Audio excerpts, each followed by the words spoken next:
இது வரைக்கும் எதிர்த்தவங்க யாருன்னா பைகாமி குரூப் அப்படின்னு இருக்கிறாங்க, லாகூர் பார்ட்டி. நேரத்தை நான் கவனிச்சிட வேண்டிய ஒரு 5 நிமிஷம் முன்னால சொல்லிடுங்க, ஒரு முக்கியமான விஷயம் கிடைச்சே சொல்லிடுங்க. அப்போ லாகூர் பார்ட்டிக்காரங்க முதல்ல எடுத்தாங்க மொத்தமா, தனித்தனியாக எதிர்த்து வேற. லாகூர் பார்ட்டிக்காரங்க தெரிஞ்சிருப்பீங்க எப்படி எடுத்தாங்க தெரியுமா? முதல்ல 2வது கலீஃபா முதல்ல இருந்தே எதிர்த்துட்டு இருந்தாங்க. கிலாபத் வந்த உடனே முதல் கலீஃபாவுடைய காலத்துல இருந்து 2வது கலீஃபத்துல் மஸீஹ் வந்தோன்னா 25 வயசுல அவரை தேர்ந்தெடுத்துட்டாங்க. யார்? மிர்சா பஷீருத்தீன் மஹ்மூத் அஹமத் ரலியல்லாஹு அன்ஹு அவர்களை தேர்ந்தெடுத்தாங்க. தேர்ந்தெடுத்த உடனே இந்த லாகூர் பார்ட்டிக்காரங்க என்ன செய்தாங்கன்னா எல்லா பணத்தை பதவிகள் எல்லாத்தையும் கொள்ளையடிச்சிட்டு போய் அவங்க அஹ்மதியா ஜமாத்தை சேர்ந்தவர்கள் 95% அவங்க ஆளாயிட்டாங்க. 95% இது 5% தான் 2வது கலீஃபத்துல் மஸீஹ் கூட இருந்தாங்க. பணம் அவங்க இடத்துல. மற்ற பெரிய பெரிய ஆளுகள்லாம் போயிட்டாங்க, ஏமாந்து போயிட்டாங்க.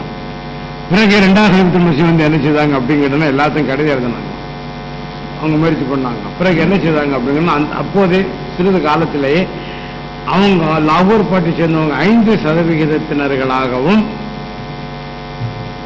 நம்ம கலீஃபாவை ஏற்றுக்கொண்டவங்க 95% கொஞ்ச காலமே ஆயிட்டாங்க. அவங்க பேருக்கு அவங்களுக்கு என்ன சொன்னாங்க? கைர முபாயின், கலீஃபா தேவையில்லை. அவங்களுடைய கொள்கை கலீஃபா தேவையில்லை என்பது அவங்களுடைய கிலாபத்து வேண்டியதில்லை அப்படின்றது அவங்களுடைய கொள்கை. அவன் நபி தான், மசீஹ் தான், மஹ்தி தான், நபி இல்லை அப்படின்னு சொல்லிட்டு இருந்தாங்க. இப்போ என் கண்ணில் தென்படவே இல்லை. ஒரே ஒரு ஆள் தான் வாழ்நாளிலே பார்த்துருக்கேன். கைர முபாய் லாகூர் பார்ட்டி, அதுவும் காந்தியாரில் பார்த்துருக்கேன். வேற எங்கேயும் பார்க்கவே இல்லை. நீங்கள் யாரும் பார்த்துருந்தா கேளுங்க, அவங்கெல்லாம் ஓடுவாங்க நம்மளை கண்டு, மற்றவங்க ஓடுற மாதிரி. சரிங்க. அடுத்து யாரெல்லாம்? எல்லா பொதுவாக முஸ்லீம்கள்லாம் எதிர்த்தாங்க ஹிலாபத்தை, இன்னும் எதிர்த்துட்டு இருக்காங்க இப்பொழுதும். அடுத்து என்னன்னா ஆட்சிகளே எதிர்த்துட்டு இருக்குது 100 ஆண்டு காலமாக. 1908 2008 வரைக்கும் எத்தனையோ ஆட்சிகளை எதிர்த்துட்டு இருக்கு.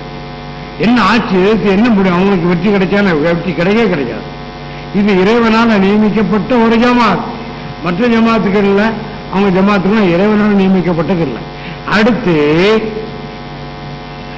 நம்ம ஹிலாபத் எப்போ வரும்? தெள்ள தெளிவாக ரசூலுல்லாஹ் சொல்லிட்டாங்க. ரசூலுல்லாஹ் சொல்லி இருந்தா 100க்கு 100 சரியா இருக்கும். அழகா சொல்லிருக்காங்க, மா கானத்து நுபுவத்துன் கத்து இல்லா தபியத்தா ஹிலாபத்துன். ஹிலாபத்து வரணும் என்றால் அதற்கு முன்னால நுபுவத் இருக்கணும், நுபுவத்துக்கு பிறகுதான் ஹிலாபத்து வரும் சொல்லிட்டாங்களே. அப்போ ஹிலாபத்து இல்லாம நபித்துவம் வராது.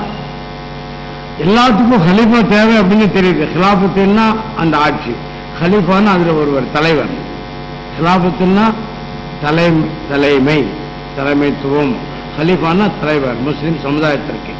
அப்போ இந்த ஹிலாபத் எப்போ வரும்னா நபி வந்த பிறகுதான், நபிக்கு பிறகுதான் ஹலீஃபா வருவாங்கிறது தெரிஞ்ச விஷயம். ரசூலுல்லாஹ் சொன்னதுனால அதுக்கு மாற்றமா இருக்காது. ஆனால் நபியை ஏற்றுக்கொள்ளாதவங்க இருக்காங்கல்ல மற்ற முஸ்லீம்கள் எல்லாம், அவர்களுக்கெல்லாம் ஹலீஃபா தேவைங்கிறது தெரியுது.